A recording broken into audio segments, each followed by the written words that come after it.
there. Good morning. This is Heather from NYSED, and I've got Christy Tooker here with me in Albany, and she's going to be leading us through most of the Proctor webinar. First of all, we'd like to thank all of you.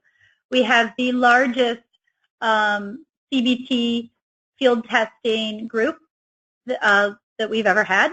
No, it's only the second year, but it's nice to see that increase. So this Proctor webinar is going to hopefully tell you everything that you need to know about proctoring the CBT field test in your school, and it will be recorded. The slides will be available on CBT support, as will a very exciting video if you wish to listen to us later at your leisure. And Christy now, I'm going to turn it over to Christy from Questar, and she's going to tell us about a little bit of housekeeping and how it's all going to work here today. Hi, everybody. So what we've found in the past is that when you actually vocalize your questions, it seems to be a bigger and better conversation than just typing your questions into the questions box. So at various times throughout the presentation, I will pause and ask if anyone has any questions. Because you are muted by us and the webinar, if you raise your hand, we will keep an eye on the hands that are raised and unmute you in line, and then you can ask your question out loud. If you do not have a chance to ask your question at that time or would prefer to use the questions bank, we will also be monitoring that as well. Is that it? Mm-hmm. Okay. All right. And so then we're going to stop for questions periodically? Yes. Yep. Okay. Everyone gets an opportunity. It's a conversation. All right, so let's get started. So welcome to the New York State 3 through 8 ELA and Math CBT Proctor Teacher Training.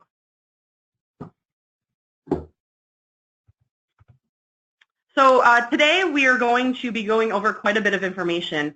And again, I will be stopping throughout the presentation to try to answer as many questions as we can. We are also going to be taking note of your questions to hopefully put together a frequently asked questions document to post on the CBT Support's website. So in today's presentation, we will be going through what is the role of a proctor for CBT. We will go over an overview of field testing, preparing for test day. So I'll talk a little bit about CBT tech readiness, and then, of course, preparing your exam room and preparing your students. And then we'll get into Nextera admin and some of the housekeeping that you need to do before your students begin testing. Then we will get into administering the test. So the materials that you need for testing, we will go through all of that information. Also, proctoring computer-based tests, so some of the important points that you need to know about that.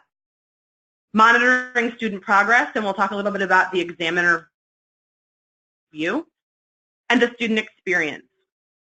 And then after, we will finish up with what needs to occur after testing, as well as we will provide customer support information for you during testing timeline. So again, if you have any questions, if you have something that you are just dying to ask and don't want to wait until I take a break, please feel free again to type that into the questions line, and we will get to that. So the Proctor webinar for the operational CBT was held on February 28th of this year. You can access helpful materials from that webinar on CBT support. So the webinar recording link is here, as well as the Proctor webinar Q&A.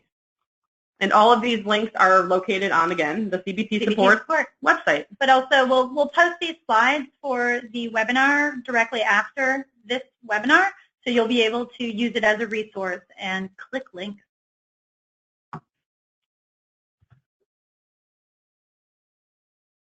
So what is the role of the proctor for CBT? Proctors must follow all security protocols when supervising the test administration. They must circulate periodically around the room during the administration of the session of the test to ensure that students are not having difficulty navigating within the online test form. It's also important to make sure that your students are recording their multiple choice and constructed response answers into the test delivery system. You can also point out to students if they have left one or more answers blank. And this can be found on the review and submit screen, which we will talk about in the coming slides. It's important not to comment to the student on the correctness or sufficiency of any answer. The most significant difference that we found between paper-based testing and computer-based testing is the use of the Proctor PIN. So the proctor must assist a student who has paused the test with reaccessing his or her online test. And this will make more sense to you as we actually go through the steps and show you the student experience later in the presentation. But we wanted to make sure that you understood the importance of the Proctor PIN. So the Proctor PIN is located on the home page of the Nextera admin system. And you'll see here, this is a little screenshot. And I think on the next slide we have a bigger screenshot. But each school within your district has a different Proctor PIN. So for any reason that a student needs to pause their test, whether they log out or pause their test to take a bathroom break or for any other reason, once the student comes back to that machine and logs back in, the student will enter their username and password, and then it will require you as the proctor to type in the code that you will find in your administration system. So it's important to have that on hand during testing, but not to provide that to students. That's something that you as a proctor will type in for the student if that occurs. The proctor should also be familiar with the review and submit screen in the Nextera test delivery system in order to assist the student with identifying unanswered test questions. We'll go over the specific test delivery system features and functionality later, but I do want to call out the most important screen for a proctor to be familiar with. So as you'll see on here, there's some items that are highlighted. Each of these, the unanswered, the answered, the bookmarks, and the notes, those are clickable fields. So it defaults to the unanswered, and those, if I clicked on unanswered, those would be highlighted in yellow. So at the end, when a student is ready to review and submit their test, this is the screen that they're presented with. When they click on the unanswered field, all of the items that they did not answer will be highlighted in yellow, and they'll be able to go back to those questions. So this is an area where you as a proctor can help your students in identifying any of their unanswered questions. And I'll show you where this actually, the button to get to this screen appears when we get into the section for the student test delivery system. We'll show you twice. Some things we'll show you 4 times. That's right. So an overview of field testing. It's important to note that the CBT field test window is May 22nd to June 9th. This is a 3-week window. Schools were selected for 1 grade in either ELA or math. There are multiple choice and short and extended response items. Schools were advised of the field testing assignment and type of field test in the field testing assignment letters sent in March. Students are advised that they can take the field test in a single class period of approximately 40 minutes. And multiple students can use the same device. If students submit the test at the end of a session, another student can use that same device to start a new field test session.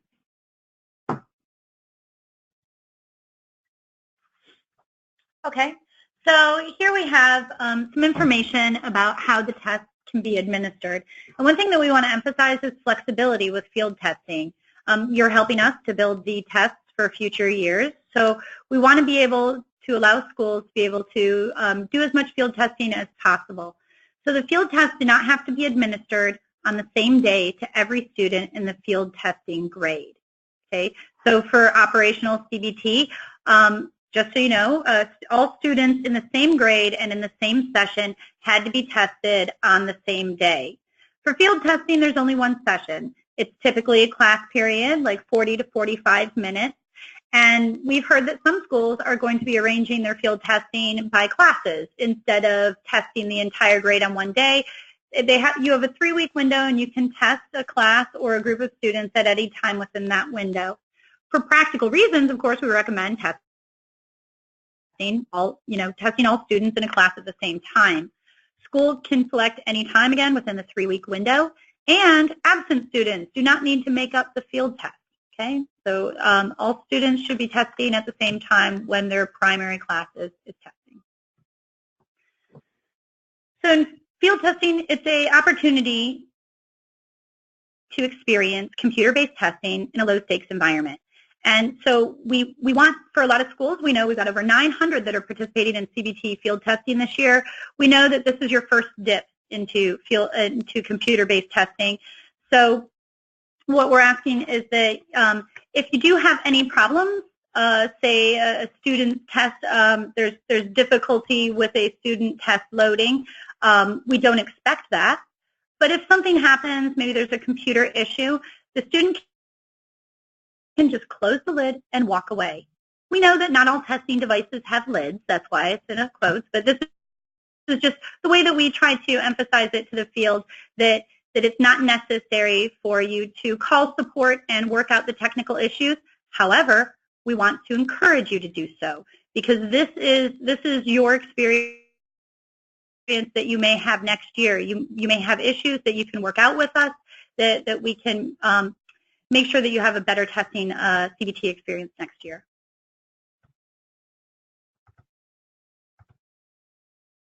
And just a little bit about the two platforms that you'll be coming across and using the most for field testing. We have the Nextera admin system, and then you also have the test delivery system. So the admin system is the online test administration system, where it's multi-tiered and role-based. This is where you go in and you manage your students and student test taking. You can monitor student test taking. This is also where you set accommodations ahead of student testing.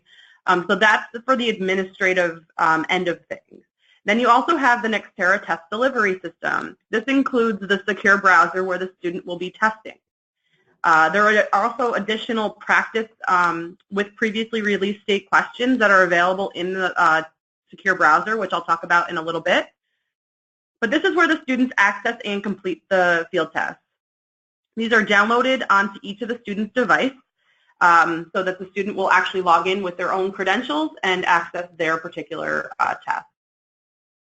I'm going to go ahead, I think, and stop for a moment and see if we have any questions before we get into preparing for test day. So I'm going to go ahead and look for the hands that are currently raised. And as I do that, I will unmute you.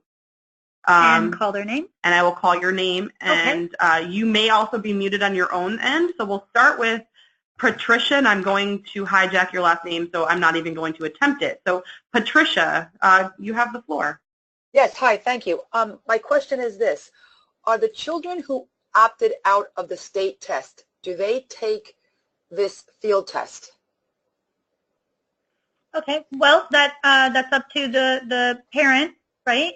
No, because in a lot of the literature that was sent from the state, it stated that only students who took the, I'm just trying to get a hold on this because it's a difference between how many stations we have to set up, etc. The information from the state indicated that only students who participated in the ELA or math assessments participated in the field test. Okay.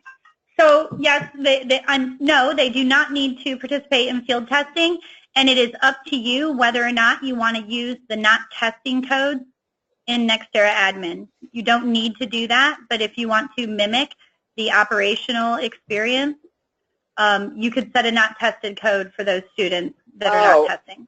So it mimics the operational experience, and you set not testing mode?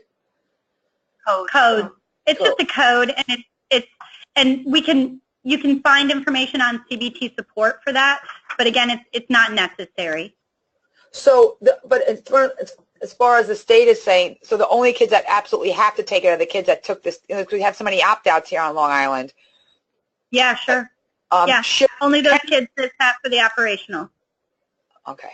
Okay. Can the other ones take it? I mean, this is something I should talk to my principal about? Clara, do you want to? We've got Clara here from the Office of State Assessment. So let's let Clara. Hi. Yes, in the memo that went out with the ordering of the exams where we talked about field testing, we did say that we wanted the field test to be administered only to those students who did take the operational test. And that's because of some of the statistical work that we have to do behind the scenes.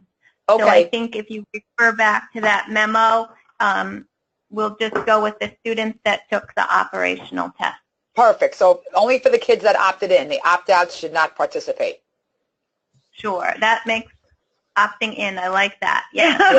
Yeah. Opting in. Okay. And this is straight from New York State, so I'm going to go with that. Okay. Because it significantly changes the whole setup and everything Again, I'm on Long Island. We had a lot of opt-outs, and it makes a big difference. Okay. And Patricia, I'll make sure to put that in the FAQ for this Proctor webinar so that you have that to point to. I appreciate that. Thanks very much. You bet. Yep. So if you could, just a little bit of housekeeping. So once I unmute you, if you could then mute yourself at the end of speaking.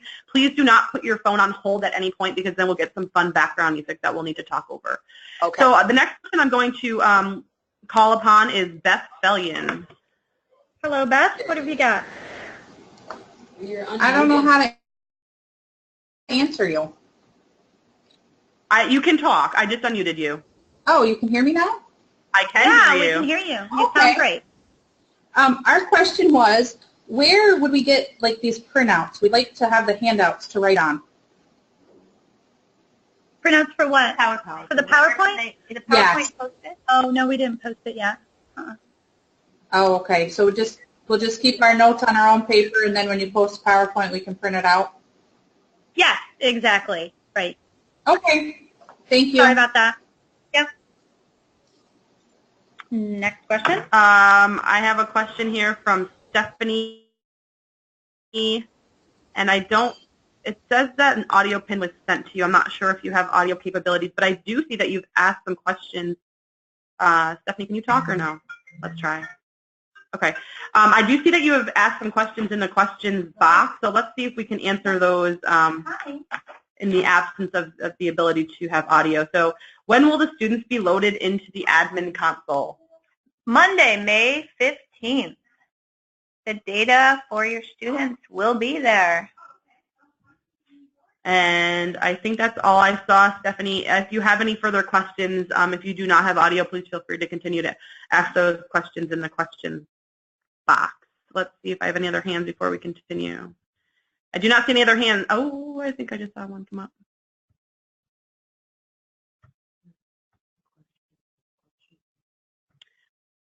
Patricia, I believe, I don't know if I unmuted. Yeah, it's me again. I'm sorry. Just a quick question. Is it the same secure browser as last year, where you can use that same browser? Yes, you can use the same secure browser as you used last year. Okay, thank you. Yeah, there is an update that's available that you can download. It is not required to get through field testing, but if you have the capability to do so, it is recommended. Oh, okay. And I have to talk to my tech support It will about not that. prevent you from testing at all if you do not, but it is recommended. Okay. Okay. Thank you. All right. Let's go with Joanne Scott. You are unmuted, Joanne. I do not hear you, Joanne. I'm wondering if we have some audio problems. Okay, Joanne, I cannot hear you. If you would like to ask your question in the questions box, we'll go ahead and look for your question there.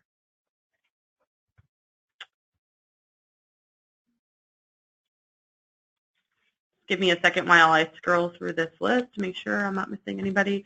Michael Bastian, you also do not have audio. Can you talk?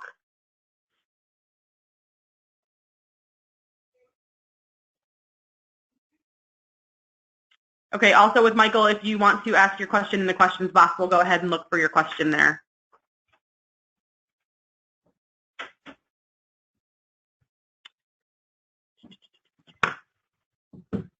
All right, I am going to move on. If I didn't get a chance to, or if I'm missing you, and I apologize, please go ahead and ask your questions in the questions box. We have a great team from State Ed and from Questar that are monitoring those questions. So while I talk, they can probably answer your question. So I'm going to go on and continue about preparing for test day. So in preparation for test day, it's important to know that your district and school are tech ready. And I'll talk a little bit about the CBT tech readiness that operational schools had to complete before testing. I'll also talk about preparing your exam room and preparing your students. We'll then go into the Nextera admin system, and I'll show you where you get your student login tickets. where you get that session access code that's required when a student logs in, and then also we'll talk a little bit again about Proctor PIN.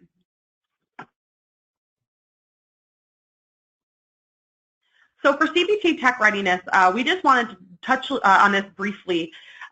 So the schools that tested for operational CBT were required to go through a series of steps to indeed say that they were tech ready, and all of their, basically their districts and the schools that were testing operationally, that their systems were ready to go. Now this was required for operational schools only. This is not required for field testing schools. But if you are interested, you can locate the tech readiness guidelines on CBT Support's website, and a link is there for your reference as well. And Heather, would you like to include something more? I would like to encourage any schools, especially those schools that are new to CBT this year, to take a look at the CBT Tech Readiness Guidelines. It's an 8-point checklist that'll help you get up to speed, find helpful links for instance, testing your system to see how many students can test at the same time. Questar has some tools out there where you can check your internet bandwidth, and additional information such as training, making sure like that your proctors are taking this webinar, those kind of resources. So it really is a good reference, and I want to encourage you again to review it. Thanks, Heather. So with that being said, you should review the CBT Tech Readiness hardware requirements that's in that guide. Work with your IT group to make sure that devices are ready for testing. It's important to make sure you have enough devices for the students that are testing. Make sure that you have external keyboards. Of course, make sure that all mice are working. Check the batteries. Confirm that the Nextera test delivery system has been installed and tested on all student devices. And for those of you who do not know how to get the test delivery system installed, there is a link for each of the systems on the Nextera admin site under the Help tab. And then consider additional hardware you want to have on hand, such as additional devices or extra power strips. So in preparing your exam room, it's important to provide a well-lit, well-ventilated, and quiet classroom. Again, ensure that all devices have been set up with the secure browser, and direct any questions to your school's technical support team. Make sure all computers are fully charged and, if possible, plugged in during testing. It's also important to plan a seating arrangement and allow enough space between students to prevent sharing of answers. A seating chart or other record of student device assignment is recommended in the event that a situation requires a student to leave and return to a device.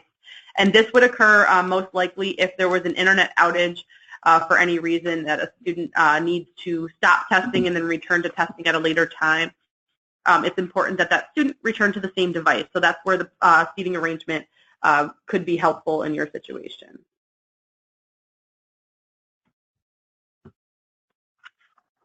It's also important to prepare your students. So help your students approach the testing in a relaxed and positive way. Encourage and motivate your students to put forth their best effort. Be sure students understand the directions and have had the opportunity to practice using the question sampler and or the practice tests available in the secure browser. There are 3 practice tests for each grade and subject available in the secure browser to further familiarize students with the testing experience. Generic logins can be found on the Nextera admin's help page. It's also important to encourage students to attempt all questions. Tell them to read each question carefully and make their best attempt at answering each one.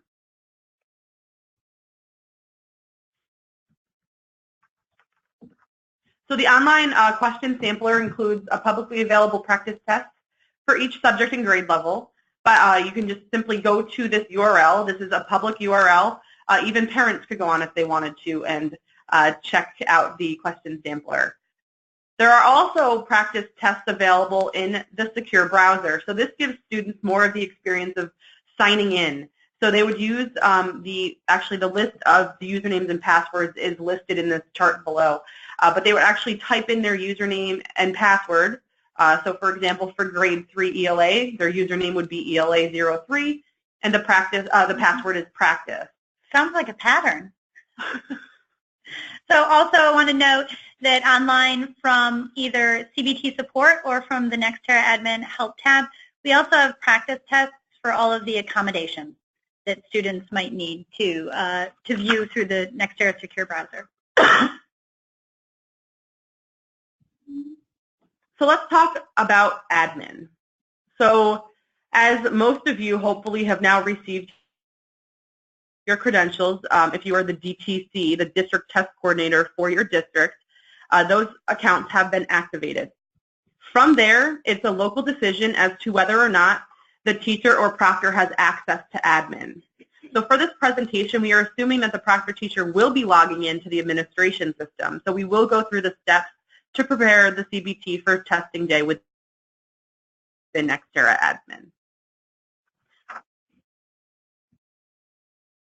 Some districts and schools require teachers to log into the Nextera system. If you are required to log into Nextera, you may already have an account in Nextera. If you have not received your login credentials, you will need to contact your DTC, which is your District Test Coordinator, or your STC, which is your School Test Coordinator. If you are unsure as to whether or not you are required to log into the admin system, please contact these folks. And if you are unsure even who that person is listed for your district, please reach out to CBT support or Questar's customer support line, and we can help you with further steps. Once you have your login credentials, you can sign in to the admin system. The home screen contains high-level information about your school. NICEAD will keep users updated on important information from this page. Users should also review this page for updated information from time to time.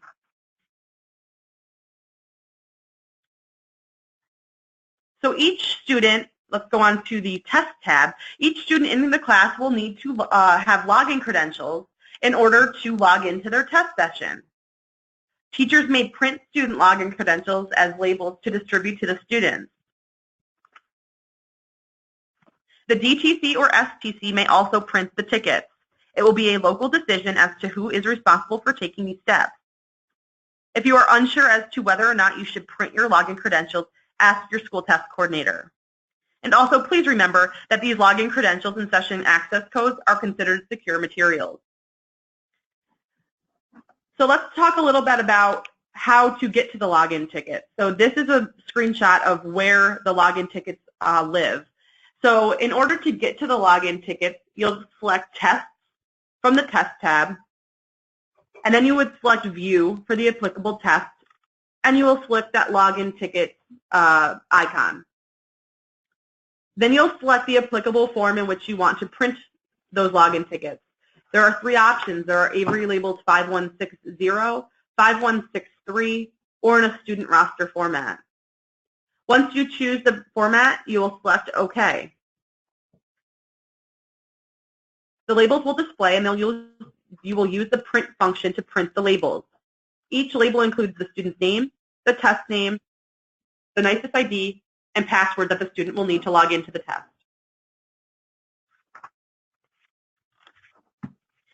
The other important piece that you'll need for testing day is the access code. The session access code is required in order for students to begin testing. In a little while, when I show you the student experience, I will go through the steps that are needed for a student to enter a test. The student will need their login credentials as well as the session access code in order to begin testing. So in order to get to this access code, it's located on the same screen as the login ticket. You select Tests from the Test tab, and then select View for the applicable test. You will then scroll down below the Login Tickets button. You'll see highlighted here in red is the session access code. It's located in the middle of the screen, and next to the access code, you'll see 4 digits. In this case, it's 1111. So for the entire group of students that are assigned to one class, they will share an access code.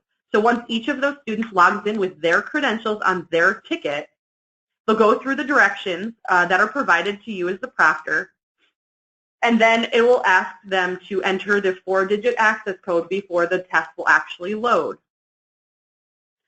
So the 4-digit code is, again, listed here, and that's important to have for testing. We do not recommend that you write this on the student tickets or any of that information. It's important to keep that to yourself as the proctor and simply just verbalize those information at the beginning of the test. It's only 4 digits.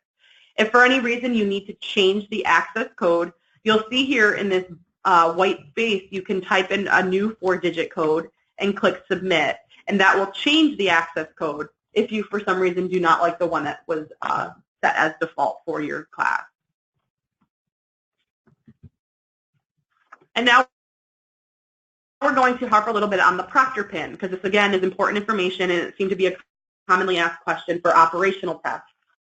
So the proctor pin is needed anytime a student pauses or exits out of the test. Teachers need to contact their DTC or STC to obtain a proctor password. It's located on the DTC and STC's home screen. Each school has a unique proctor password. So you'll see here, I just did a little snippet of the home page, and you'll see your district listed with the different schools that are associated to your district. So for this instance, this is just an example. My elementary school's proctor pin is this number and letter characters. And this is case sensitive, so you will need to type that in for the student if for any reason they need to pause the test and resume at a later time. This is not something, again, that we recommend that you hand out to the students. You as the proctor should be typing this in if this ever happens. So again, one of our most asked support questions is, where can I find the proctor pin? And here's a larger scope at what it looks like on your homepage. So here's what the current homepage looks like on the left. And if you scroll down a little bit, you'll see your schools listed here. And then on the right-hand side, we blew that up for you so that your proctor pin is there on the right. Now, if some of you have remembered from operational tests, we call it the donut image, appears in the middle of the page during testing. Now, during that time, this school information where your proctor pin, it might jump over to the left column when that image does appear. So just know that your proctor pin is on your home page. It just may be in the center of your page or over on the left a little bit.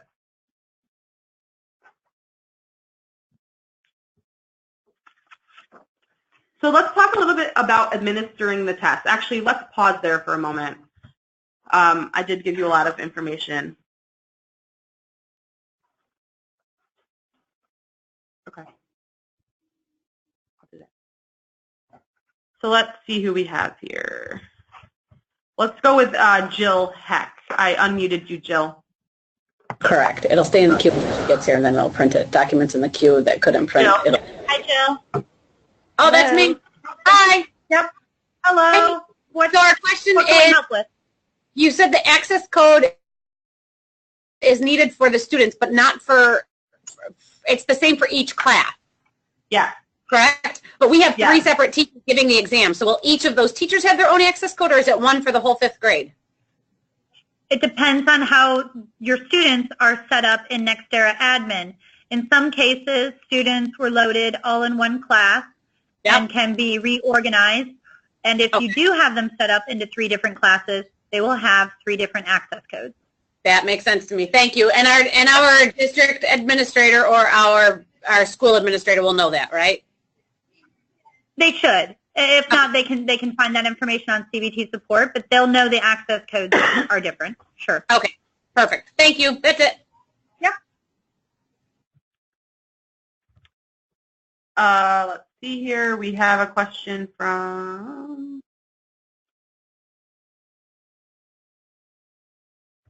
Nicole Brookins. I'm unmuting you. Hello, Nicole. Hi, this is our first time. We did not use it for the operational test. So just the login tickets that you spoke about, are they arranged by class or by alphabetical order? They are arranged by class alphabetically. Perfect. So okay, thank you. If you have, okay, no problem. if you guys attend the Lessons Learned webinar next Thursday, we'll give you some helpful tips for how best, what does Nextera admin allow you to do to be able to provide for flexible administration and printing of login tickets? Okay, so that's next week, Thursday? Yep, that's right. Okay. You can At hear 1 us o'clock again? Yep. Okay, great. Thank you, ladies. You're welcome. Next up is Patricia. I am unmuting you. I think I'm unmuting you. Oh, you're self-muted, Patricia. I'm sorry. Can you hear me now? I can. Yeah. Okay. We have two fourth grade classes that are taking the math tests, but I think we're going to combine them into one session because we're only having about 50% in each class due to the opt-outs that are actually taking it. So will we be able to combine these into one testing session with one access code? You sure will. Okay. Absolutely. And that would be something my DTC would do? Yes, the DTC or the teacher can move students around. How about the proctor? Can the proctor do that? No. As long as you have access to admin, Right. you should be able to complete those tasks. So, and what you can do is on CBT support, you can find a list of roles and with permission. So what you could do is you could ask the DTC, hey, can I also have this additional role? You can have dual roles on Nextera admin. I checked before this webinar my username and password for last year, but that no longer worked. Does that make sense? That does make sense, and that is correct. Usernames and passwords from last year are not working. They do need to be reset. So it is the district test coordinator who can click the reset button for you, okay? Okay. Yep. And, yeah, okay. That makes a lot of sense. Thank you very much. Sure. No problem. Next question. Next question is Rod Whedon. I am unmuting you. Thanks. Hello, can you hear me okay? We can. What's your question, Rob? I have some visually impaired students, and I have one that's totally blind, and they asked if he could take this test, and in a way I would like to find a way for him to, but I don't know that there is. I don't know what the intention is next year when this is, if we do this operationally, will he be given a Braille copy, or it seems like with technology there should be a way to do this test with computer software and with a Brailler. So I don't know what other schools are doing, or if you guys have an answer to that.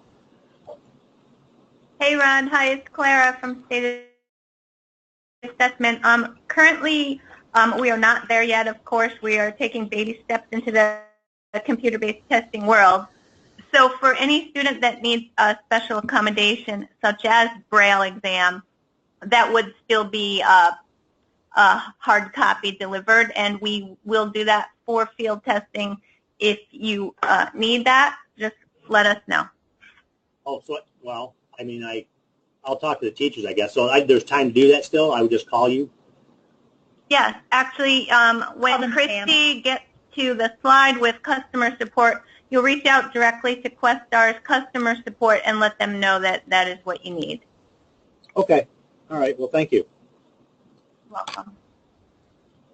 And then I see that, Stephanie, I know that you do not have audio, and it looks like you've been asking your questions in the questions box. So we will continue to answer questions that way for those folks who do not have audio. I think I saw one more. Maria, if you want to go ahead. Maria, can you hear me? Okay, we're not hearing you, so go ahead and type your questions into the questions bank box, and we will go ahead and answer those. I am going to continue. I do not see any more hands, and I'll take another break. Actually, we might make it right to the end before we take another break. So let's keep chugging along here. So our next set of information that we're going to be talking about is administering the test. So we'll go into materials for testing, proctoring computer-based tests. We'll touch on that again. We'll also talk about monitoring student progress and what access you have available to you in admin. And then, of course, we'll go through the student experience, exactly what the student's going to see on testing day. Teachers or proctors will need the proper tools for a successful administration on computers. Here's a quick checklist of some of those things. course, it's very important that the students have their login tickets. Also important for the proctor in the room to know the session access code and the proctor PIN for your class. It's important to have on hand those teacher directions. Students also are allowed to have scrap paper. And for math, they can have a school-provided calculator and the math reference sheet printed out. And then I'm going to let Heather talk a little bit more about the English paper booklet for Spanish language testers. Okay, thank you, Christy. So we've gotten a lot of questions about that, and this is the first year in CBT, well, the second year that we're offering Spanish language form, but this is the first year that the user interface is also going to be translated, and by that I mean the next, previous buttons, the ruler, all the features in the test delivery system. So we're going to have a lot more Spanish language speakers taking CBT this year. So for those tests, for those students that are testing online, all of those students should be provided with an English paper test form. When you, and the way that we do this, the magic, is that when you originally ordered, when the schools submitted their order through the NYSED test ordering system, they indicated how many Spanish language paper tests they needed. And Questar is looking up that number, and that's what they're shipping to the schools. So if I have a 7th grade math grade in my school, and I've ordered 30 tests for that math class, and 5 that are Spanish language, then Questar is going to be shipping 5 paper English tests for those Spanish language test takers. Now, you may have had more new Spanish language students that have been added since October, November, December, when you originally ordered those tests. So if indeed that's true, then you need to again call Questar, and this is called an additional materials order, and let them know that you need more paper tests. Now, an important point here is that when Spanish language is selected for the student, we're going to show you a little bit in a bit where you select that. When it's selected for the student, that means the student is going to be delivered Form 1 on the computer. This is going to align with that English test, the paper test that is sent to the student.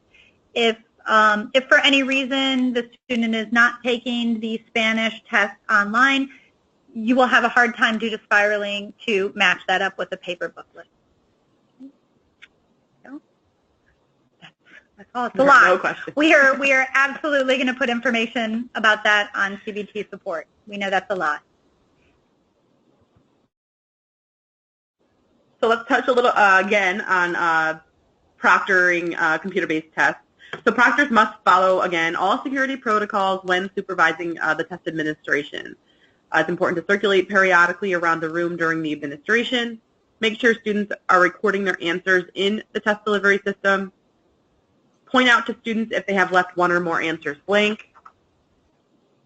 Do not comment to the student of the correctness or sufficiency of the answer. And it's important also not to use cell phones or other photographic devices to duplicate the test materials. It's also important to make sure that students with accommodations are seeing those accommodations on screen when they access the test. So some of these accommodations are the answer masking, the text-to-speech, reverse contrast, background color, and initial page zoom. These all need to be coded in Nextera admin before the student begins testing. I will go through the steps pretty briefly in the next few slides on how to set these accommodations. Now, this is a little different than if you need to code your students for the Spanish language. So it's also important to make sure that students who should be taking the Spanish language field test for math are seeing the Spanish version. So how you set accommodations is a little different from bullet 1 as it is for bullet 2, and I will show you on how to do that in Nextera admin. But again, I cannot emphasize enough that this must be done prior to the student taking the test. Otherwise, the student will not see these accommodations in their test. You will have to pause the student from testing, sign the student out, call Questar. Questar has to talk to State Ed to make sure that it's okay that we reset these forms, and then we need to do some coding on the back end at Questar in order for the student then to turn around and be able to log back in. This is not a quick process. Yeah, how long does that take, Christy? 1 to 2 hours. Yeah, so that's well outside the field testing window. So that's why for field testing we really want to emphasize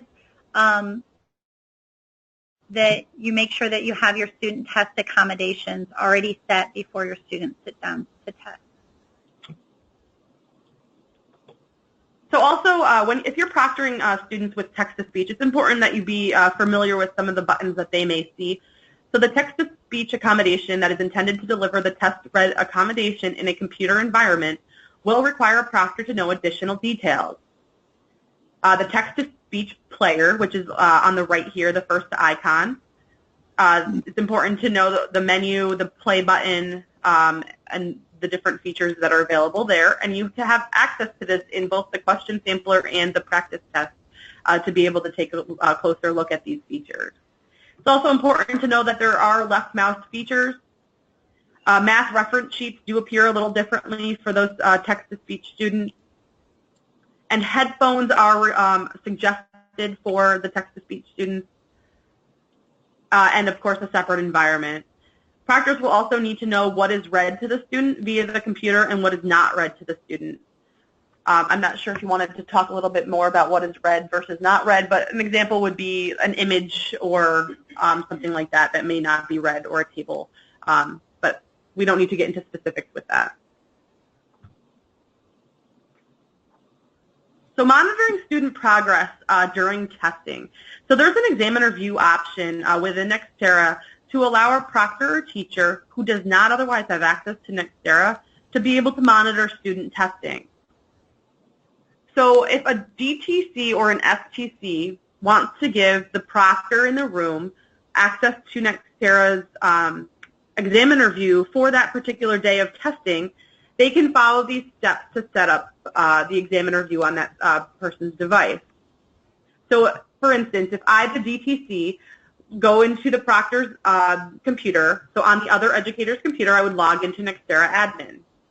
I would then select test from the test tab, and know that this information is also going to be available on CBT support, so I'm not expecting you to write down all of these notes. But you would then locate the applicable class and select view.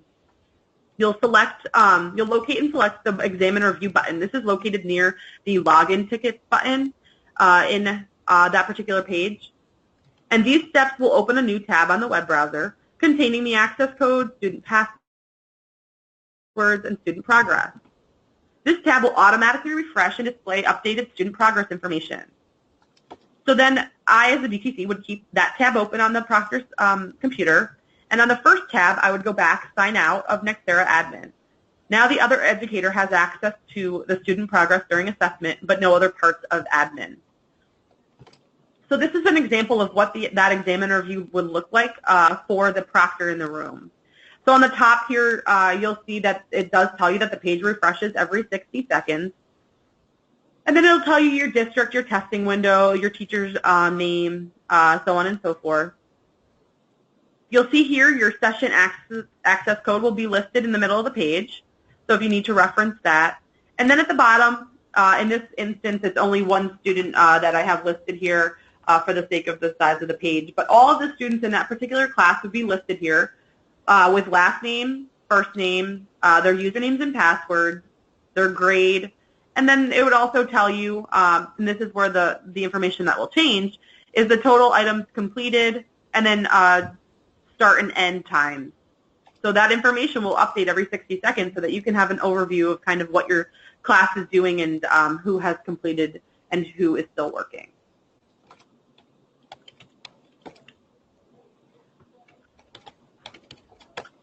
So students logging into the device, students will log into the testing device on the day of testing using their school-provided username and password, and that's typically the first access point for those students.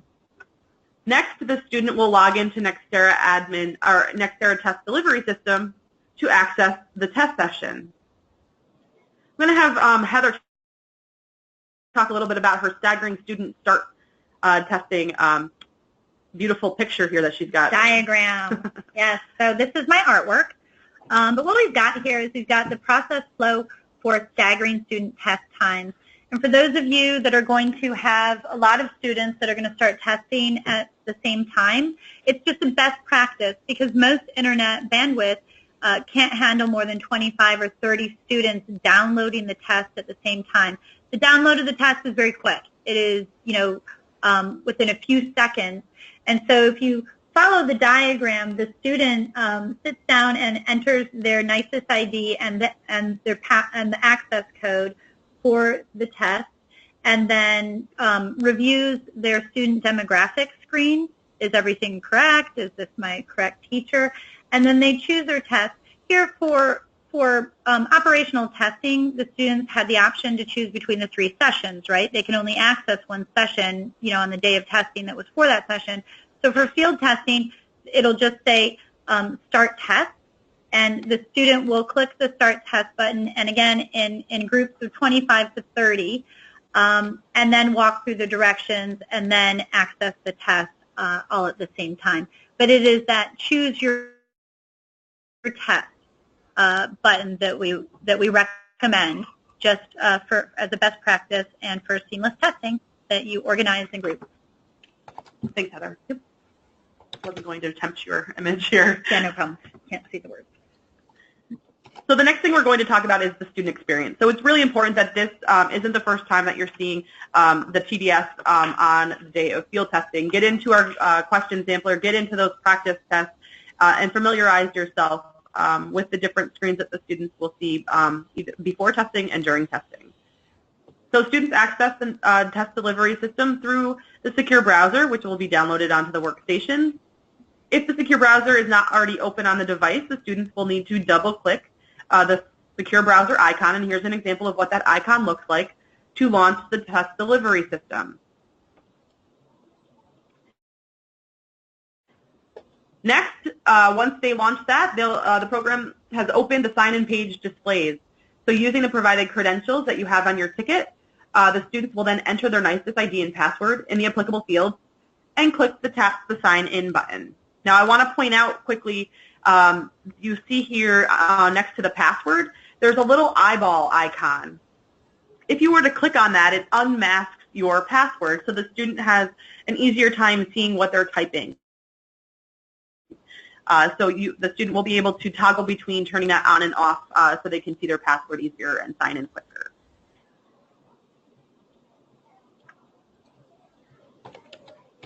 Next, the student will see a verification screen. Is this you?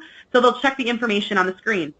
Once the student signs in, the Check Your Information page displays, and students can tap Yes to continue. On the next slide, we will discuss what steps should be taken if the information on the screen is incorrect. Well, for you. So please know that if for some reason any of the information, if the information on the page that you just saw, so this verification screen, you can continue testing if for some reason the incorrect spelling of a name or incorrect date of birth. That can be fixed at a later time. You can contact your DTC. They can fix that at a later time and advise the student to continue testing. Now, for some reason, if a student gets to that verification screen and they do not see the correct name at all, it's the complete wrong student name, or better yet, if it's the incorrect grade level, it's important to stop testing at that point. So you as the proctor should contact the GTC, let them know of this, confirm that the student received, first of all, the correct login ticket. So make sure that the login ticket that you gave them at their seat is indeed them. If for some reason it's not, it's important to reach out to contact Questar's customer support if the problem is not resolved. We will work with the state to see what further steps can be taken if the student has a complete wrong test with wrong credentials. So again, do not have the student complete a test with the wrong student name or an incorrect grade level. So after they verify that, yes, this is indeed them, they will be asked to click the Start button. So once the student completes the verification, your test page displays. In this case, you're only going to see one test. This is different than operational. For operational, they saw all 3 sessions listed here. So the student will just simply click that Start Test button, and then it will bring them through the different directions for the test delivery system. So a pop-up window displays the details and details the test name, number of questions. The number of questions may vary based on the content area being tested. The student then navigates to the next set of directions by clicking the right arrow. To exit the directions, the student can X out of this window at any time. So there are additional directions that students will then arrow through. The directions on this window explain how to determine if there is an internet connectivity on the computer being used for the testing. So you'll see an indicator of either a green check mark or a red X. If for some reason the internet is dropped during testing, it's okay. The student can continue testing. It's just they cannot submit at the end, and that's something that we can talk about at a later time.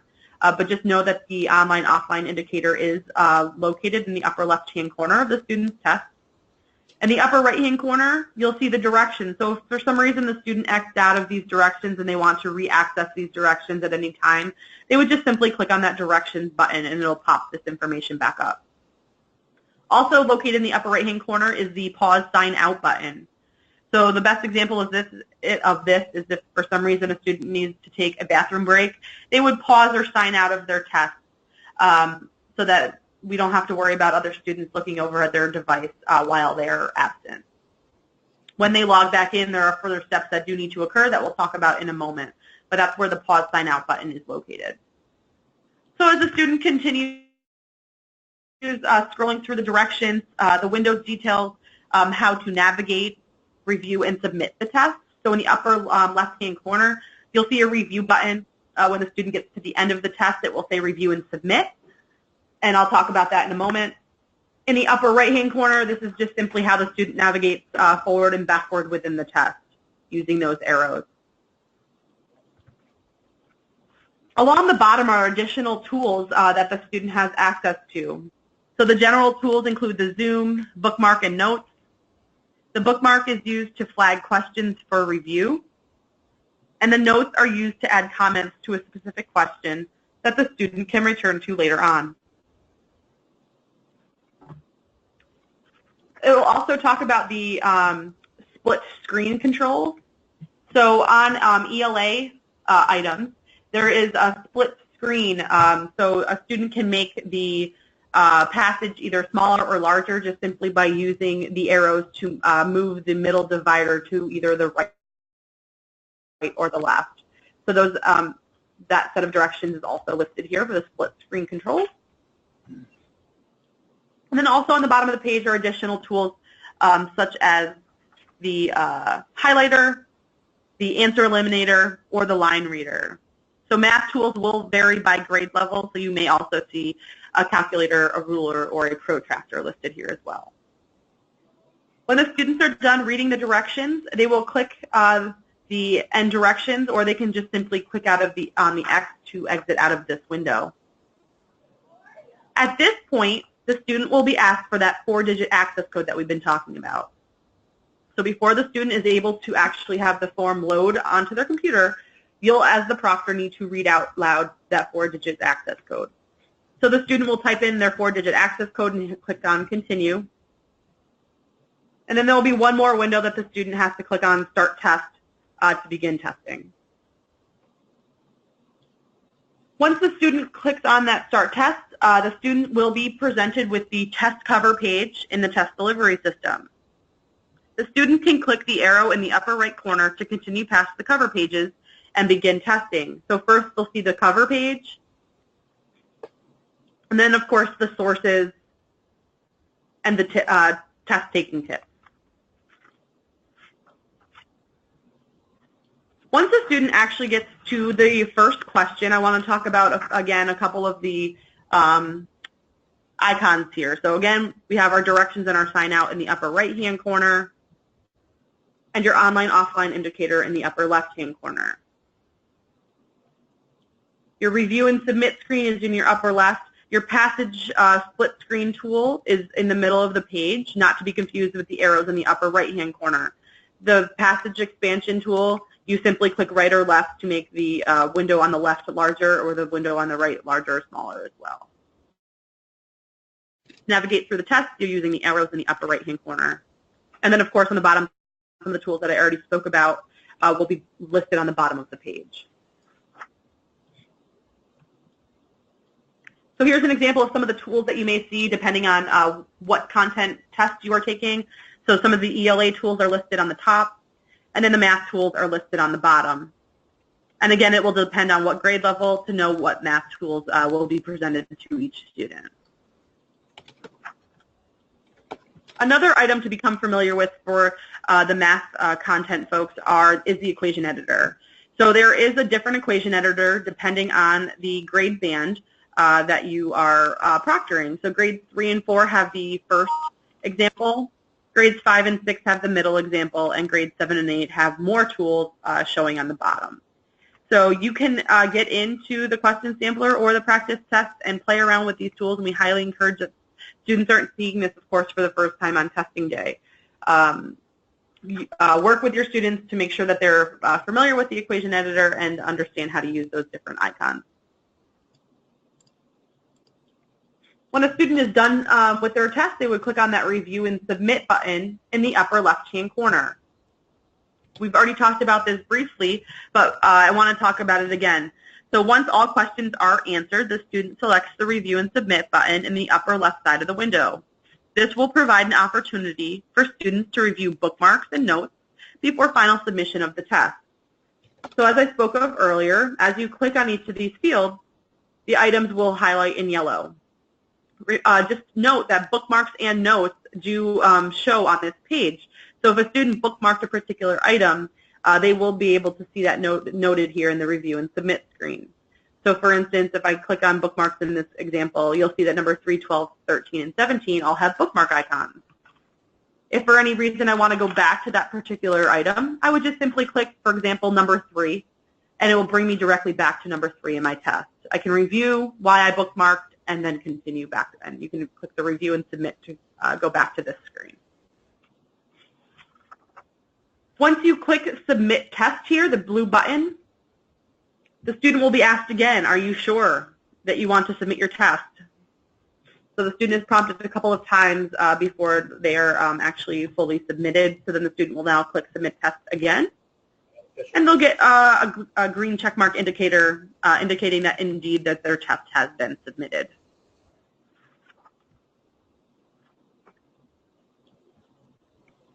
So pausing and resuming a test. So we've talked about the Proctor password and where it's needed, but I wanted to talk about it as far as the student perspective goes. So for if any reason you needed to pause your test, you would click on that pause sign out button in the upper right-hand corner. When you do that, then you'll be prompted with this box on the left that says pause your test, are you sure? And you click pause test again. When the student comes back to their device, they would log in with their username and password. They'll need that original access code, that 4-digit code that they needed the first time. But then there'll be one more layer of security that the proctor will need to be with that student at their device to type in that Proctor password. And here's an example of what that screen looks like for that student when that is required. So the proctor would then type in that code into the student's device and click Continue, and the student will be brought back to where they left off in the test. And let's get those official back. So here's a quick diagram of what happens when a student pauses and resumes a test. And I think we've talked about this. I think we've drilled enough about this for this particular webinar. Yeah, so please ask any questions if you have any. They had busing issues. So student accommodations. I want to, there's a wide variety of folks on the phone. So I understand that some of you might not actually be assigning these accommodations, but it's important to note the differences in assigning the accommodations for the first 5 bullets versus the Spanish testing language. So again, it's important that the proctor should try to be familiar with the preset test accommodations for the students in the room. So these 6 bullets are the accommodations that need to be set ahead of time in Nextera admin before the student begins testing. So for the first 5, the initial zoom, answer masking, text-to-speech, reverse contrast, and background color, this is how you set those accommodations. And I will, again, this will be posted. I don't expect you to be writing all of this down. And for those of you that did the operational, this is not any different. The only thing that's different is the Spanish. It's in a different spot in admin. So you would select your students from your Students tab and select View next to the particular student that needs an accommodation set. You would then click Edit and scroll down to where you see the accommodations and then select Modify to edit those accommodations. You would just simply click, so for instance, if the student needed the text-to-speech accommodation, once I have this screen up, I simply click on text-to-speech and then I click Save. Now this one student has the text-to-speech accommodation assigned to them. Now for those of you that are familiar with those steps but have never seen how to code Spanish, it is a little different. It is still on the student's page, but it is not with the rest of the accommodations. So to set the testing language to Spanish, and this is for math field tests only, you again go to the Students tab and click Students. You then select View next to the particular student and select Edit. You'll then scroll down till you see this testing language icon or button wording. So you click on next to testing language, you choose your drop down and you choose Spanish from the drop down. You then scroll to the bottom of the page and hit Save. So again, this is in a different spot than the rest of the accommodations. And I think we're probably going to end up putting a document together for those folks that are unfamiliar with testing for Spanish. But yep. But know that these steps are in the PowerPoint, and Heather will be posting those on CPT support. We're almost done, folks, and then we'll take the rest of your questions. So after testing, it's important to make sure that all tests have been submitted. Review the Nextera admin for confirmation. It's also important to collect materials, student login tickets, the reference sheets, and scrap paper. All materials must be securely destroyed at the end of each session. Not tested codes are not required for field testing. So again, not tested codes are not required for field testing. This is different than operational. All teachers administering this test are not to discuss test questions or other specific test content with each other, with others online via email or through any other electronic means. And just like operational tests, report any irregularities and or misadministrations.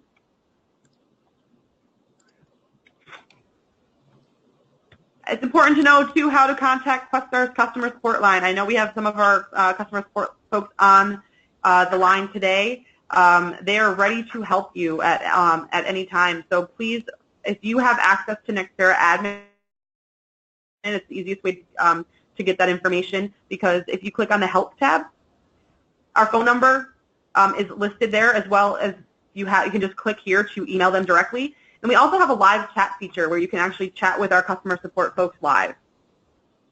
So please reach out to them in one of these three ways. And just for those folks who don't have access to admin, here is the email address and phone number for New York's customer support line. So it's ny.3-8.help@questarai.com. And then, of course, the phone number is listed there as well.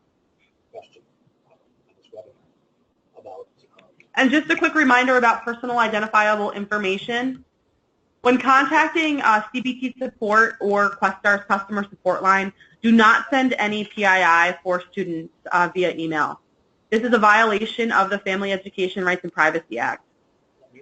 PII includes information such as the student's name or date of birth. Should you need to communicate via email regarding a particular student, please only share the NYSIS ID. And if you have access to admin, or actually this is used probably throughout your school or district, the NYSIS ID is the preferred way to discuss student information. All right, so we'll pass it. So I am going to go ahead. I think there's some folks that are talking that are not muted. Just be aware if you are muted and shouldn't be. So I'm going to go ahead and take some more questions. I'm going to start with the folks that we have some hands raised, and then I think our team has been working pretty hard answering questions on the questions box. If there's anything that we want to vocalize, I'll turn to them to see if there's anything else we want to talk about. So let's start with Lawrence Carroll. I'm going to unmute you now. I'm not sure if this is going to work, but let's try. Lawrence, you got the floor. Yeah, hi, how are you guys? Listen, the question is, can we, if I'm using the right terminology, can we pre-code those opt-outs? So set your testing codes, sure. Not testing codes, sorry. Yeah. So I mean, so I guess the code would be not testing, that's what you're saying? Oh, well, no, so it's a refusal code. You'll have to go into this. And we have a section. You can find an article on CBT support if you search on not tested, and that'll show you steps for setting the not tested codes for each student. But if I also saw it correctly, you do not have to do that for the field test. You are correct, exactly. It is just if you want practice, if you want to see what that's like, we're not collecting any of that data or using it for anything. So it's just a service to you so that you can learn. And just so the field knows, those not tested codes, they match the print answer sheets, right? So for math, for instance, you'll have a taking regions code, which is different from ELA. And there's absent for entire test, all of the codes that are available on the print answer sheet. Okay. I'm with Lawrence. I have one more question. Can you pick a handful of kids and set their accommodations, say they all get test read? Yes. Can you? Yes, you can. Select 5? So you can. That's called the multi-student edit, and you can set the 5 standard accommodations through a multi-student edit feature. And if you want those steps, Christy can walk you through that. But I do want to note here that the Spanish language form is not available for multi-student edit this year. That is something that we're looking into for next year. Chris, do you want steps? I might be being, just to jump on the same line as what my colleague was asking, and I may be being too technical here though, but you don't have to like hold the shift button down and then scroll down and click on the kid? Or okay, is it like a hand click, like you click each one, or do you have to hold a key down? There's no holding of keys. So if you were to go to the Students tab and then click on Multi-Student Edit, that will do the you'll trick, then be right? presented with all of the students within your district or school. You'll it's then a pull. You can pull them or click them over, right? You can click them. So you either can check them all. They're check boxes. So you just simply check the boxes. So if you have 3 students that are doing text-to-speech, you can click those students and then click the text-to-speech icon and click Save for all those 3. Got it. I can write up more specific instructions if that would be helpful. Yeah, that'd be great. Yeah, I just keep going along on those same lines with test read.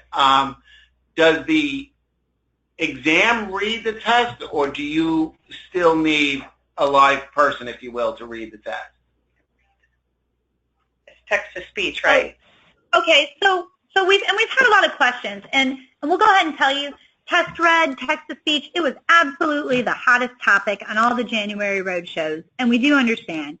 So the way that the test read accommodation is delivered really depends on what is in the student's IEP or 504 plan, and what the Committee on Special Education has advised is the best way to deliver the accommodation to the student.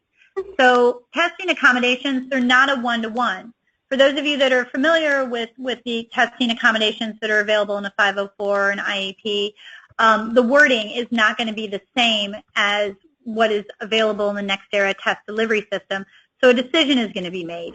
So if text-to-speech is the decision that's made, that means that the computer reads to the student via the text-to-speech player.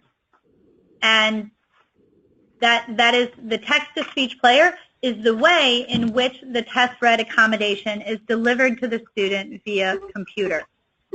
And so those are really, conversations for how it's being delivered. Really, they happen on the school end. Sorry. When the That's kids, okay. I'm going to just say they probably have a headphone on. I'm just trying to paint the picture that they probably have headphones on. Can they slow the is there a button there for them to slow down each question for them or no? Okay. Or replay?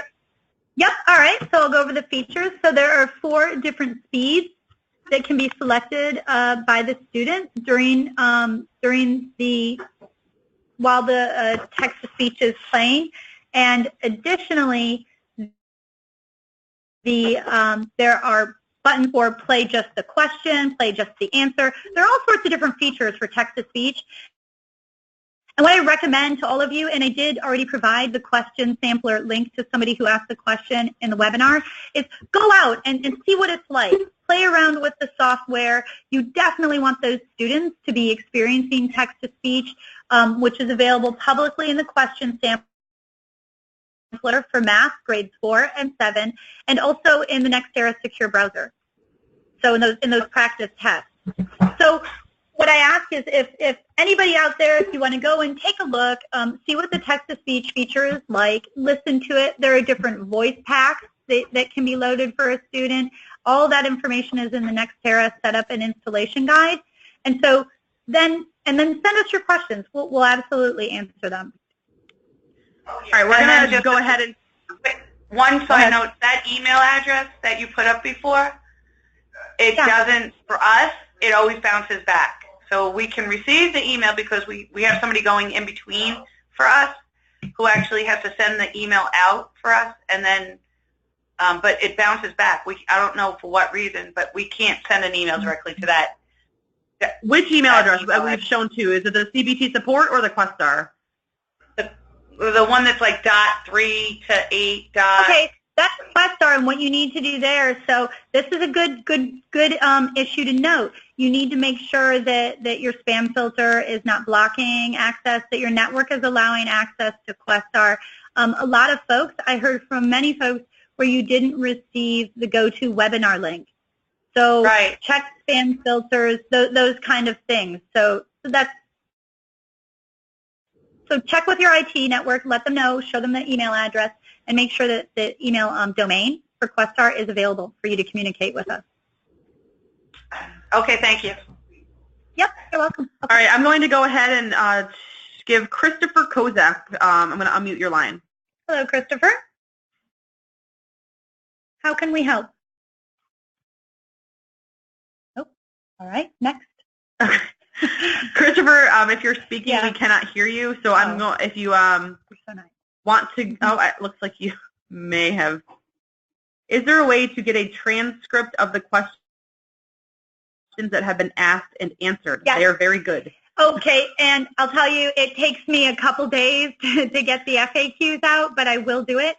And if you go onto CBT Support now and search for Proctor webinar, you'll find the Q&As from the February Proctor webinar, and you'll see how long they are. We will post everything. As well as the recording of this yeah, that's right. training. Oscar-worthy. And the PowerPoint. We're going to pass it over to Patricia. Oh, you're self-muted. Okay. Patricia from Long Island? I'm right here. I'm sorry about that. Can you hear me? Yep, you sound great. Okay, so back to those students. I was just going to have my DTC, if possible, just make a testing session of the kids that opted in and not even have the kids that opted out, part of the roster. Does that make sense? Yeah, it totally makes sense, and it's also going to be easier for you at the school for printing student login tickets. So Good job. That's a great, and that is a best practice. Perfect. That's what I'm going to do then. Thank you very much. Unfortunately, I have to go. We're having an assembly now. I thought this was really informative. Thanks so much. You're welcome. Bye-bye. Bye-bye. Thank you. We're going to jump over to Christian Zambrano. Ooh, Christian. Hello. How can we help? Hey, how are you? Can you hear me? Yeah, you sound great. Mm-hmm. Okay, so my question is, if I have a child that does get a test read, and I go to the text-to-speech option, I can actually have the child sit there and kind of fine-tune or finesse how he wants it read and all of that versus the different speeds and whatnot, and then save that for the actual testing session. No, the student will have to set the speed again when she enters the test, And it's just Okay. a drop-down menu with like 1.0, 2.0. It's very simple. Okay. But yes, All right. I like what you said. You also noted that you're going to have the students sit down and listen to the text-to-speech. So gold star for you. That is absolutely the way to do it. You want your students to hear text-to-speech before they sit for the field test. Right. Okay. Thank you. You're welcome. So Heather, I don't see any other hands, but we have quite a few questions that we could talk about if you want to. Let's do it. I'm not sure if the right people are in the room from State Ed, but how do we test students needing scribes on their IEP? Okay. So the way that a scribe works in computer-based testing is very similar to the way that it works in the paper-based testing world. There's just an additional step. So the student will speak to the scribe and tell the scribe what the answer is. And for instance, if it's constructed response, the scribe is actually writing on a piece of paper before entering it into the computer. The student should approve what is written on the piece of paper, and then the scribe enters that into the Nextera test delivery system for that answer. Okay, next question. Christy, do you want to give me a dramatic read? There are two sets of directions for the ELA CR on NICED. How do you know which test your students are taking? Okay, that's a great question, and we did hear this morning about that in the weekly CBT call. So the way that schools were informed of their field test assignments, subject grade, and the type of field test they were taking, I believe there are 3 different types, multiple choice, constructed response, or a combo option of multiple choice and constructed response. That was all in this letter, this famous letter that went out in March. We understand that a lot of schools may have misplaced that or simply lost it if there's been some time that's passed. So we're going to be offering a file so that folks can look that up so that they do know what teacher directions they should be adhering to and reading to the students. Okay, next question. They're getting answered as I... Okay. You guys are on top of it in this room. And all right. Well, any last hands then? Okay. And for those of you that have sent questions in where we haven't provided answers quite yet, maybe we need to research that a little bit more with the Office of State Assessment. So just so you know, we're not ignoring you purposely. We need more details. A follow-up on what you were just talking about, when can we get that information about what type of test we will have if we don't have that letter? I'm working on it today. So, soon. And soon, the answer is soon. At least by the first couple days next week. So what I want to recommend to all of you is that you go to CBT support and you have to create an account and you use the follow feature to sign up for email alerts. And then every time we post some wonderful words there, you will get that in your email and know when the latest and greatest news is on CBT support. This person, Colleen, I'm going to pick on you for a minute. I'm just reading what you wrote. Okay. Sorry, caught only a portion of this. We'll watch the whole version on Monday, but do I understand that we need to get the students practice before the field test? Okay, so the important word there is need. This is a recommendation. So we... Is that me? No, and I'm finding who. Okay, did you find them? Okay. All right, so we recommend that students become familiar with computer-based testing, with the tools and the features that are available in one moment in the Nextera test delivery system. Okay, so it's not need, it's a recommendation. And you know, students from the operational test, they really liked it. They liked testing online, and I know that sounds like a paradox, but they did. I think I just saw a hand. Okay. Just trying to find the hand that I thought I saw. There's a lot of you out there. Colleen, I'm going to unmute you. I'm not sure if there's more that you wanted to ask. I saw your hand go up. Colleen McGreevy, you got the floor. Colleen, how can we help? I'm good. You answered the question. Perfect. Just Awesome. wanted to make sure. You're welcome. Thank you. We have some more questions coming in. Will teachers' proctors be sent an ID or password, or does the DTC set them up? Great question. The DTC is responsible for activating the teachers in his/her district. Okay? So if you do not have access and you think that you should at this point, then you should contact your district test coordinator. How do you know who your district test coordinator is? It's simple. You can check on a report on CBT support by searching for DTC, and you'll get to the page, an FAQ that says, how do I know what my DTC is in my district? Also, the DTC, the district test coordinator and testing coordinators, those are admin positions that are collected in SEDREF, the state education data file. So it's a public database that's out there. So that's where we got the original DTCs, and then we also have instructions on CBT support if you need to change that DTC. So DTCs are the activators of accounts. Is this the same lockdown browser that was used for state test scoring? Yes, scoring, not scoring, but testing, yes, not for scoring. ScorePoint is used for CBT testing. ScorePoint will not be used for field testing. There's no scoring, student scoring. But yes, it is the secure browser, and this means that students can't go out and Google questions and answers, for instance. They can't do anything outside of the Nextera secure browser because, to use that word, it's locked down the computer. Can't the STC activate the teacher accounts? We would have a lot of teachers for one person to activate. Yes. Yes. They can help in that process. And you can add more users that could help with that if that's quite an administrative task at your school or in your district. And as I spoke about briefly before, it's not required that all of the teachers have access to admin. If the STC and the DTC and any other administrator are going to be the folks that are in the system, getting the accommodations ready, getting the login tickets and the access codes ready, it might not be necessary for your district to have all of your teachers in the system. So that will be a local decision, but the STCs and the DTCs have access to get all of that information prepared for testing day.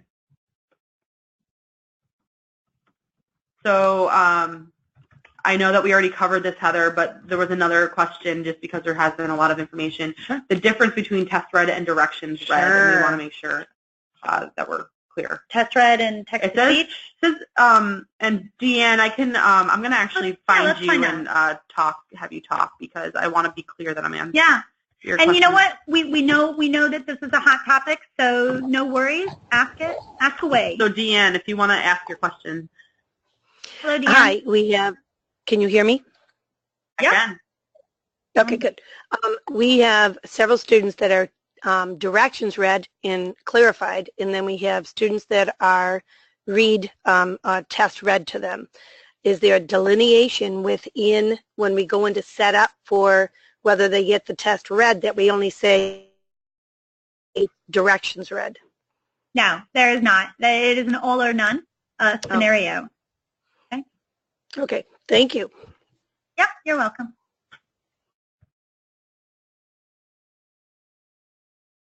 I'm looking for hands. Nobody wants to talk to us. We're coming to, it's getting quieter with the questions. Can you ask Maria Maria Tarta, I'm going to stop there. You can call me Klusendorf. I'm sorry. Find her. But yes, she's Maria, do you mind speaking? Let's try. Can you hear me? She unmuted. She muted herself. She doesn't want to talk. Maria, you're having trouble registering for the 518 webinar, and we just wondered if we could help. Hold on, I'm trying. You're self-muted if you do want to indeed talk, Maria. Nope. Okay.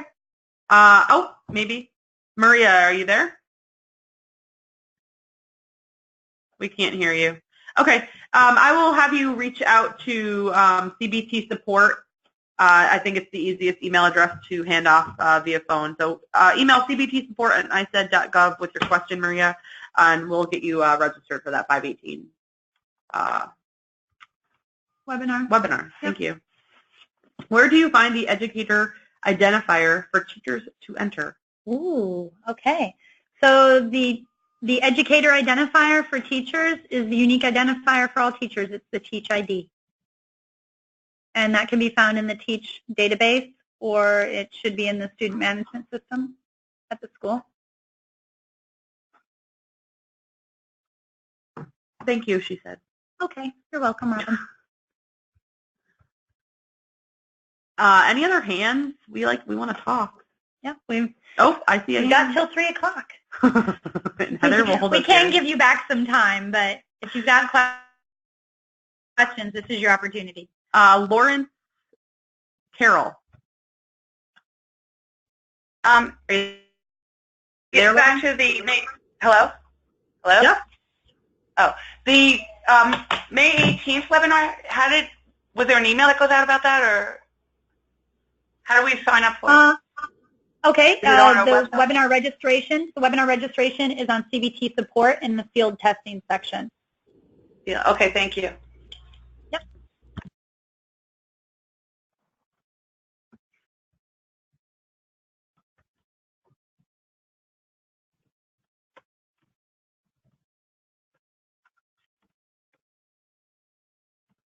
Laura, I'm wondering if you wanted to talk. Hold on a second. Laura Ross? Yeah. Okay, yep. Oh, you're talking to her too. Well, I just let her know that we're unmuting. Sorry. And asked if she had a question. Go ahead, Laura. We can't hear you. Do you have a device that's muted? Okay. Oh, testing mic. Okay, no problem. Let us know when you can't speak. Oh, I see another hand. Okay. In the meantime, we'll Kathy Davidson. Hello, Kathy. We cannot hear you, Kathy. Here's a question in the meantime. Is the proctor permitted to tell students to focus on the test rather than the toolbar? Ooh. I think many students will be caught up on playing around with the tools and can be distracted. Okay. All right. So we understand that may be a reality during testing, but again, this is one of the reasons that we're recommending the practice test. Students, if they're more familiar with those tools, perhaps it won't be like a new shiny object, and they'll be able to focus on the test. Kathy or Laura, can you talk yet? Okay. Go ahead and just type your question into the questions box. If I don't see any other hands, if there's anything else that we wanted to Oh, well, wait a minute. But Renee's question was actually more nuanced than what I answered. Oh. Clara, can the proctor tell the student to focus on the test rather than focusing on the toolbar? Yeah, similar to operational testing, we are very limited in what we want proctors to actually say to students. We want them to walk around the room, to do their active proctoring, to make sure students are not doing things they're not supposed to, especially in an operational situation, not necessarily field testing as well. But you could redirect by saying, let's go back to your test you're supposed to be focusing on, but we really don't want you to have too much interactions with them. Again, when they do want to submit, we want to look at the review screen with them, make sure that they have answered their questions before they push that submit button. But other than that, we don't really want proctors saying too much to students in testing situations. Thanks, Clara. Our student data is not loaded yet. Should I be worried? No, you should not be worried. The student data will be loaded and available on May 15th. And we are sorry about this. There was a delay with the student data. It was supposed to be available for you to set student accommodations and not tested codes last Monday. So our apologies for that. But don't worry. It'll be there on Monday. And what happens there, for those of you that received my field testing notification, I'll be sending out notifications periodically when systems open, when data is available, when the field testing window opens. different information like that will come directly from us at State Ed. The PowerPoint and the recording of this presentation will be available on CBT Support's website. It takes some time to render this, so I will not guarantee before the weekend, but it will definitely be there early. Ooh, here's a really good one from Deanne. Deanne's asking, does the test time out? No, it does not. So there are two things I want to tell you about. The tests do not time out, so you must make sure that if a student is going to the bathroom, is getting up, leaving the test with permission, that the student is pausing the test, because then the scenario is that the student then can re-access the test when the student comes back safe from the bathroom with the student's access code and the Proctor pin. The Proctor actually enters the pin into the keyboard for the student. So the tests don't time out, because we've got students that are using scrap paper, that are, planning out essays, doing mathematical problems on paper, and so we wouldn't want the test to time out for that reason. And so the second issue that I usually cover whenever this question is asked is there a log in? Is there a number of times that a student can attempt login without the account being locked? No. Student can enter the wrong password all day long. Hopefully they're not. Hopefully we're helping them get the right password. But there is no number of attempts. There's no point at which the account is locked if a student's typing in the wrong username and password. Okay. Okay, so we might have reached the end. Maybe we told them everything they need to know. And we will save this set of questions so that we can turn it into an FAQ, and Heather will post it. But we appreciate everyone joining us today, and happy Mother's Day to all the moms out there. That's so nice. Nice. Happy Mother's Day. Mm-hmm. And again, if you have any questions, please feel free to call Heather or email Heather at cbtsupport@niced.gov. Call me directly. Help. Thanks, everybody. Have a good weekend.